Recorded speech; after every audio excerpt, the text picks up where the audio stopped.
We are going to discover more about this guy's journey and his contribution to world-renowned anime, his painting style, and of course, highlighting his transition from a farmer to a senior artist in the global animation industry. Welcome guys to my YouTube channel.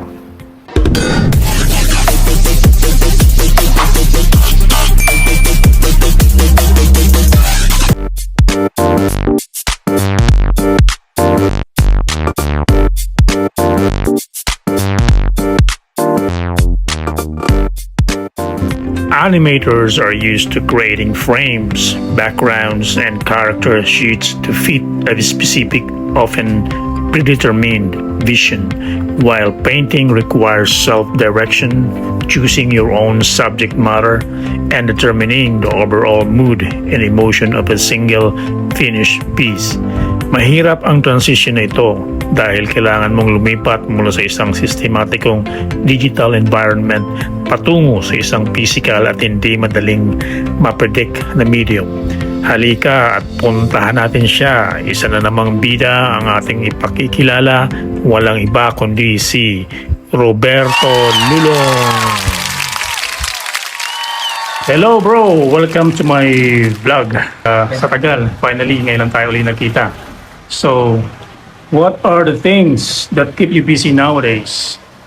Ito, gumagawa ng ng painting na sa nila malapit kong show sa Manila Art. Solo show sa Manila Art, tapos yun nga. Kasi ang isang solo show ko, isang taon kong ginagawa yun. Hindi man ako mabilis gumawa dahil nga yata siguro doon sa aking style. Tapos pag hindi ako nagpipinta, pag medyo na umay ako sa pagpinta, nagpiprame ako, natutuwa ako pag may papagawa sa akin yung frame. Yun yung aking pang-break para hindi nawawala yung umay ko sa painting. Maalala ko, what was your childhood like? Kung maalala mo, yung mga panahon na... Nung bata ako, talagang ako, bukid talaga ako sa Mindoro. Hindi naman talaga. Nasa farm? Oo. Araro, lahat yung trabaho sa bukid, dala-dala ko yung kalabaw. Pero ang hindi ko alam, hilig pala ako sa art. Hilig ako mag-drawing, taga-drawing ng teacher. Pero hindi ko alam na yun yung aking gusto. Dahil bata pa nga ako. Yun yung childhood ko na taga-drawing ng pagpasko, taga-drawing ng Merry Christmas, Santa Claus. Ikaw ang tinatawag ng teacher.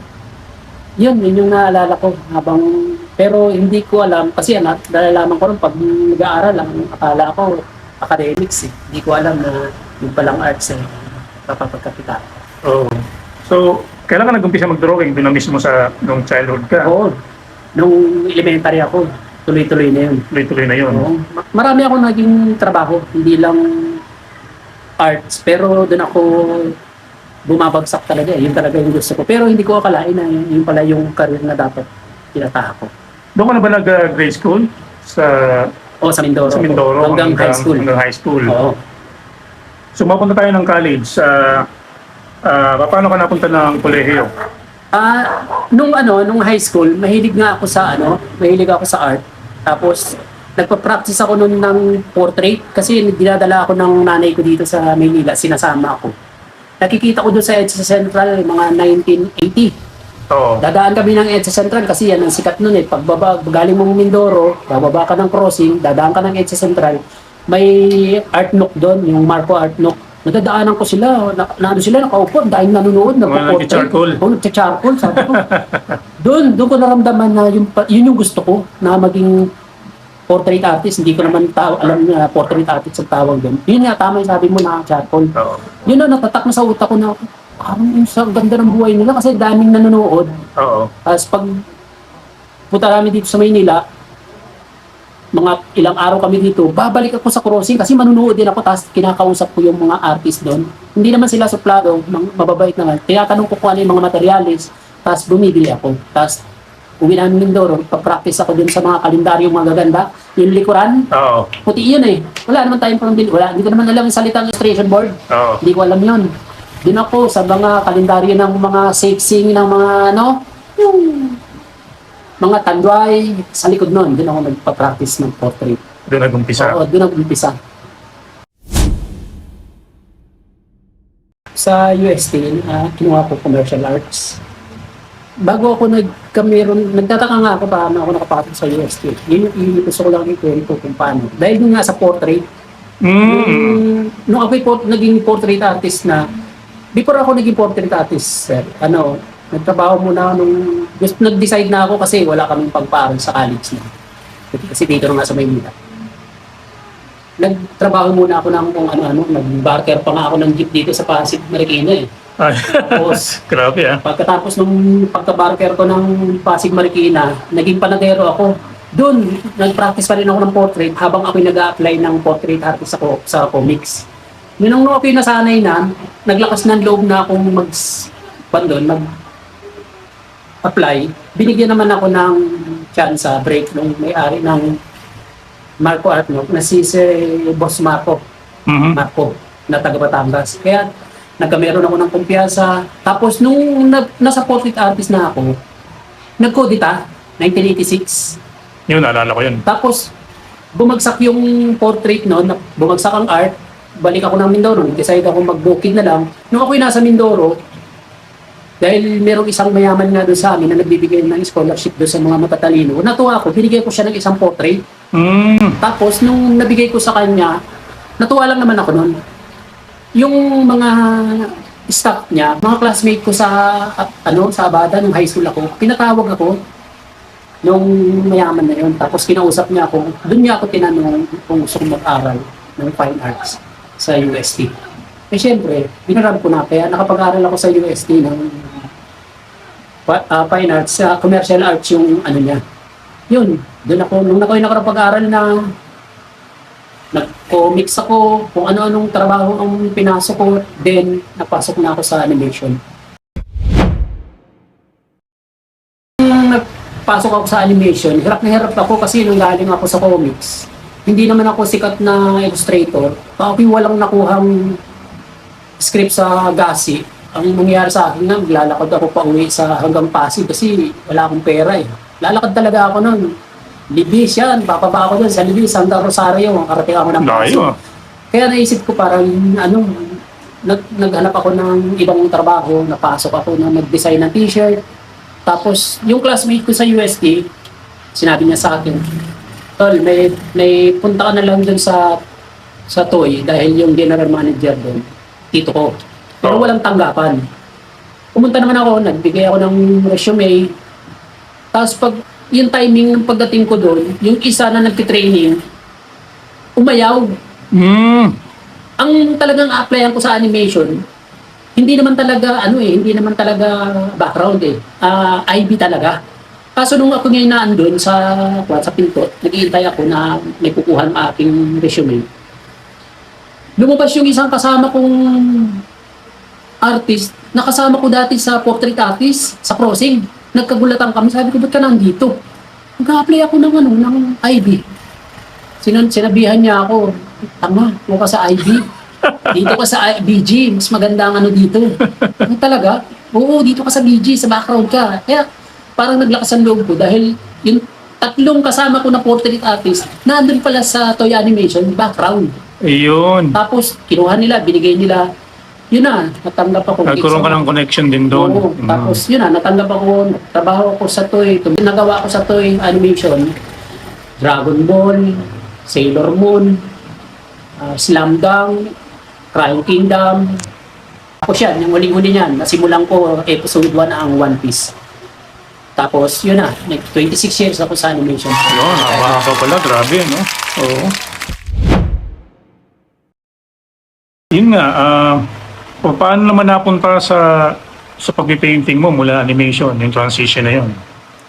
Meron ako ng idea sa painting, pero kasi ang mga kasama ko na noon, medyo nagpipinta na sila eh. Yan, si Olan Ventura, Ted Piñaflor, Julius Samson. Pero wala sa isip ko magpinta. Kaya lang ako nagpinta dahil nagawa yung bahay ko dito sa tabi. Nung nagawa na siya, puro wall siya, wala siyang painting. Tapos pagpapasyal kami nung asawa ko sa Mega Mall, sisingahin ako ng asawa ko, artist ka, bakit wala man lang tayong painting? Yun, naisipan ko magpinta. Nagkaroon ka lang ng ideya doon. Oo, dahil- para lagyan lang yung painting yung bahay ko. Para Yun, kahit paano may nakikita sa wall. Oo, 2013 ba yun? Oo. Yun. Dire-diretso na ako, sali akong competition, napuno ko yung bahay ko ng painting na malalaki. Tapos yun na, na-discover na ako ng nagkameron ako ng first solo, nanalo na ako sa competition. Tapos, at the same time, napaganda pa rin dahil alam ko, mag-retire na ako sa animation. Maganda na may ginagawa na ako bago ako mag-retire. Ayan nga, salamat naman sa Diyos sa na hindi ko yun pangarap, parang naging aksidente lang. Salamat sa Diyos at ako'y nagabayan sa mga gandang desisyon sa buhay. Naging way din yun para mapunta ka sa unpainting world. Oo. Hindi ka ba nahihirapan din sa transition na yun from animation to painting? Ano ba yung nabago? Oo, nahihirapan ako pero lagi na ang ano ko kasi sa hirap. Parang ang laging comparison ko, nandito na ako sa loob ng bahay nagtatrabaho eh. Kung ikukumpara ko yung simula ng pagkabata ko, bukid, nasa gitna ka ng init. Parang yung hirap para sa akin, mas madali na itong ginagawa ko ngayon na nandito ako sa loob ng bahay, minsan naka-aircon ka pa. Yung transition sa pagiging animation at saka painting, parang okay na dahil kami doon sa animation, bago kami naging digital, parang 10 years yata kaming watercolor. Kaya nahasa na kami sa pagpipinta as watercolor yun. Ngayon, yung medium ko dito na ginagamit ay acrylic. Oo. Mahirap, pero lagi ko talagang kinukumpara yung sarili ko na mas mahirap sa bukid kaysa dito sa ginagawa ko ngayon ng pagpipinta. Speaking of difficulties, ano yung mga tawag ito, yung mga style mula nung umpisa hanggang naisip mo na develop ito. Yun nga, nakikita ko nga sa likod mo yung ayun no. Iba yung style mo doon. So tell us something about that. Kasi may mga ginawa na akong painting, may mga siyempre pag baguhan ka, lahat ng kulay ko nagsisigawan, walang harmony. Oo. Tapos napapasali na ako sa competition. Siyempre nag-iisip ako naalala ko yung sinabi ng hapon na kung gusto mong umangat sa iba, kailangan maging unique ka, yung gawa mo, unique. Kaya lahat ng bagay na nakikita ko sa paligid ko, ang nasa isip ko nung kung paano ko matatranslate yun sa art. Kaya nakita ko nga yung cotton buds. Oo nga eh. Tapos yun kasing pinagdikitan yan, may patahian nga kami. Yung rubber niyan, yan yung pads ng mga jacket. Hindi na kami nagtatahi. Ang dami kong rubber na nakatambak. Tapos wala akong magawa. Nandun ako sa terrace ng bahay ko. Itinusok ko yung cotton buds dun sa sa rubber. Sa rubber. Tapos tinusok ko mga 3-4. Tapos biglang pumasok sa wasak. Kulayan ko kaya to. Kinulayan ko ng pula. Oo. Sabi ko, okay to Tapos yun tinusok ko ng tapos kinulayan ko ng sabi ko, Nabuo mo siya. Nabuo siya. Mm-hmm. Pero nung sinali ko sa competition sa GSIS, naging finalist. Pero ang question sa akin, paano tatagal ba yan? Pag yan ay binili, paano ang maintenance? Oo. Yung mga kolektor, siyempre, kolektor yun, ang isipin nila, kikita rin sila doon sa gawa mo. Paano kung yan ay magkaputol-putol?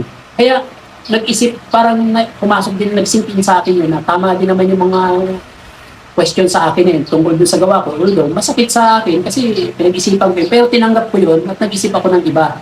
Yung bagong style ko ngayon dito, ito, nasa likod ko.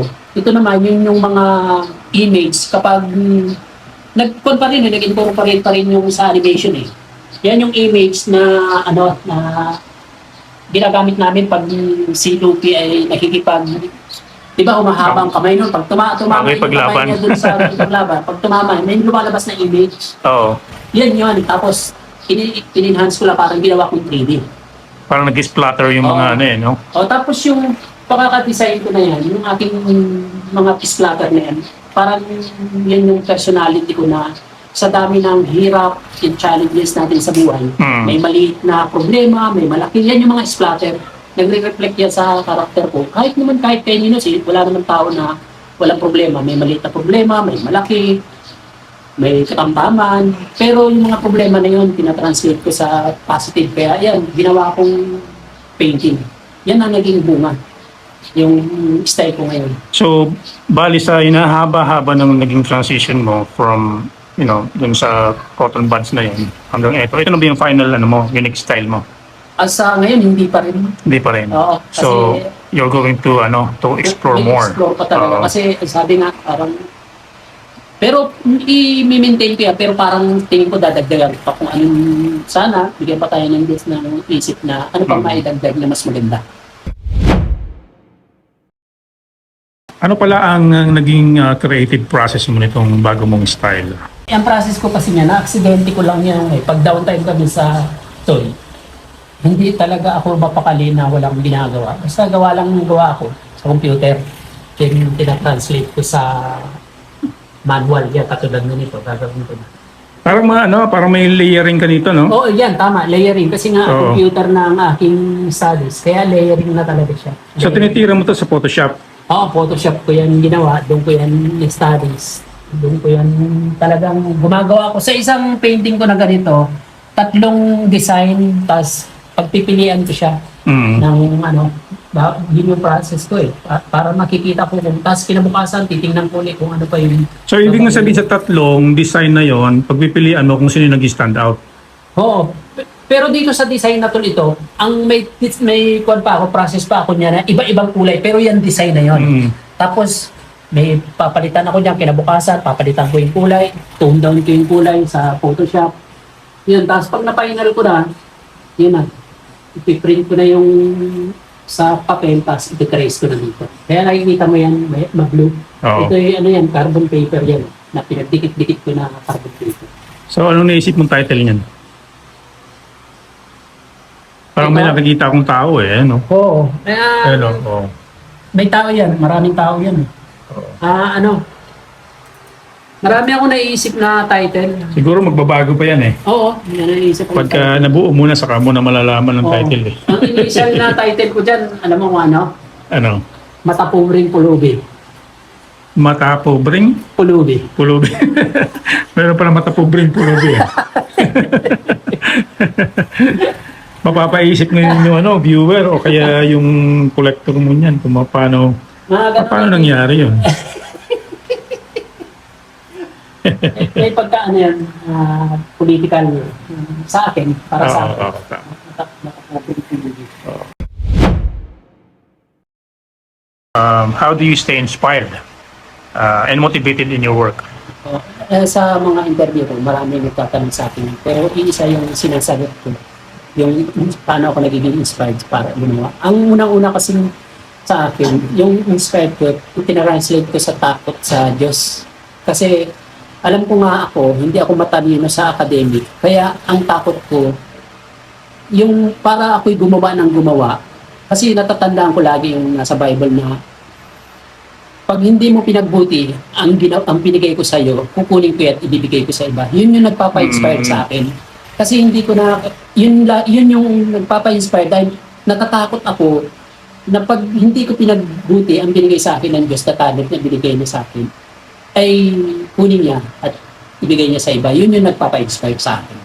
Tapos kung sa physical naman, sa umaga kasi, sa umaga, gigising ako ng umaga, maliligo ako, then magdidilig ako ng mga halaman, then tatakbo na ako ng 4 kilometers. Pagbalik ko noon, ayun na, wala ako noon, parang wala na akong iniisip, kundi wala na akong pupuntahan, nagawa ko na, tatakbo ako, then gagawa na ako. Dahil yun yung ginagawa ko nung nagta-transition na ako sa animation going to sa painting. Kasi para makuha ko yung oras ko sa pagpipinta, ang ginawa ko, nagbisikleta ako instead na gumamit ako ng sasakyan. Nagbisikleta ako 10 years para makakarating ako sa opisina, accurate half hour kahit pa yun ay traffic, at makakauwi ako sa bahay half hour para pagdating ko sa bahay, pawis na pawis pa ako.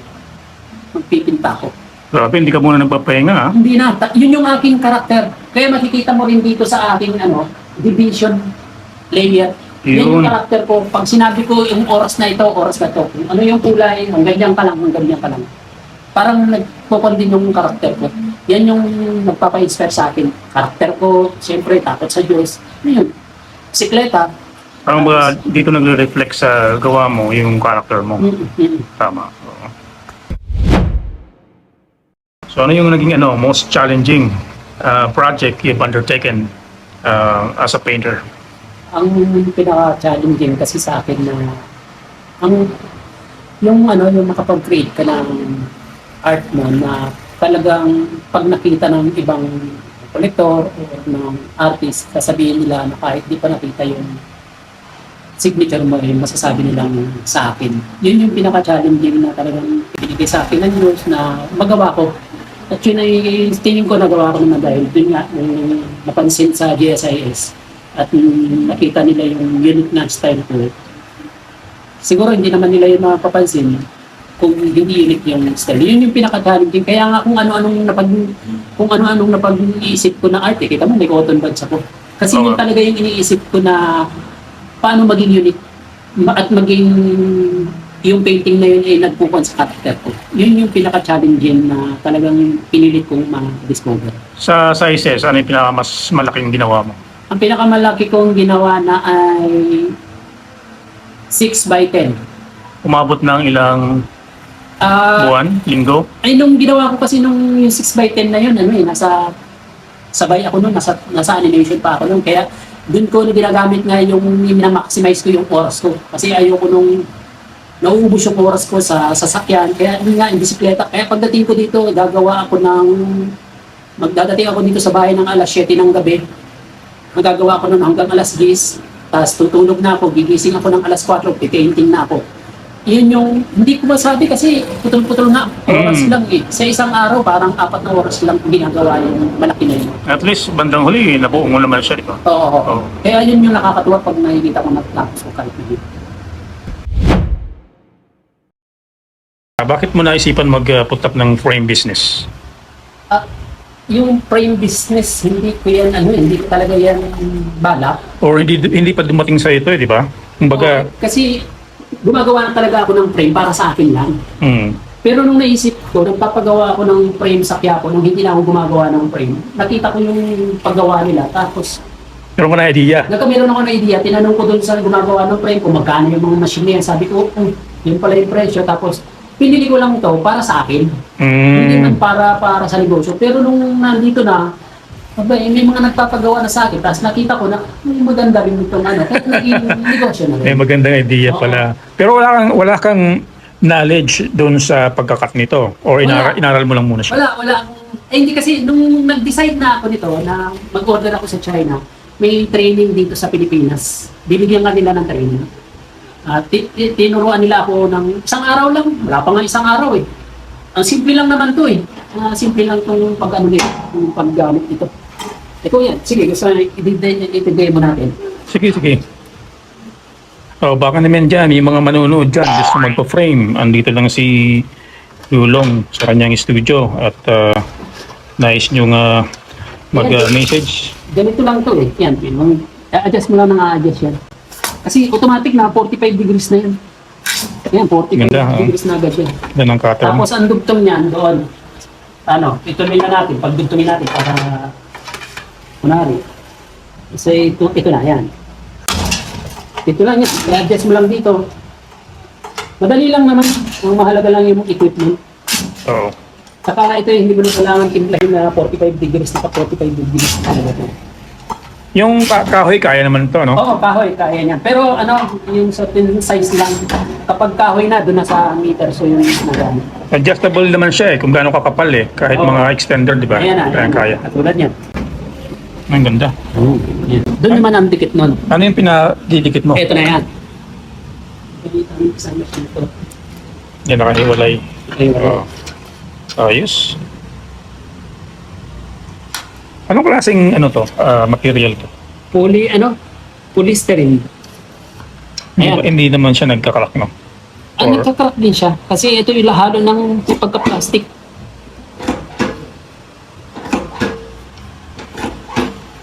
Galing. Ayan na. Sa likod yung V-nail. Oo, galing. Ayos. So, may marami ka na rin ngayon, kliyente, nagpapagawa sa'yo. Salamat sa Diyos at may pangkain ako, may pangkain. Kahit hindi ako makakabenda ng painting, may pangkain ako. Kumbaga option. Oo, gamit sa frame. Ayos.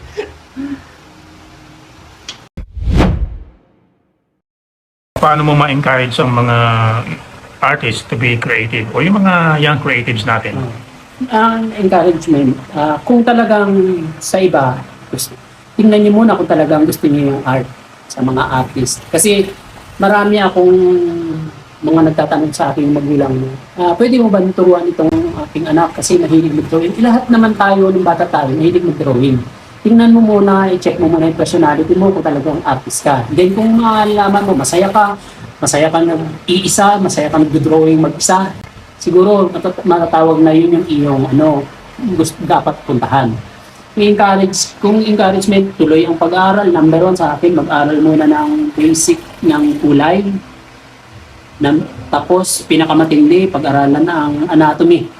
Yun yung anatomy. Tapos, huwag agad aasa. Kung aasa ka na, yan ang iyong pangbubuhay agad. Medyo taasan mo ng knowledge ng pag-aaral. Walang tigil ng pag-aaral. Dahil doon lalabas yung frustration. Kumbaga, pag ang kalam na ng sikmura ang bumanat sa iyo at umasa ka sa art, ang mga karir naman, hindi mo agad maaasahan yan. Siyempre, kikita tayo, at kakain tayo, kahit anong karir ang gagawin natin, kakain tayo, may kailangan natin ng mga bayad. Kaya, maghanap muna kayo ng kung ano yung pagkakakitaan ninyo, the same time, kung talagang art yung gusto ninyo, dun nyo isabay. Oo. Okay? Tapos, matidevelop na yan, then dun yun, matatransfer na yun, dun na kayo umaasa.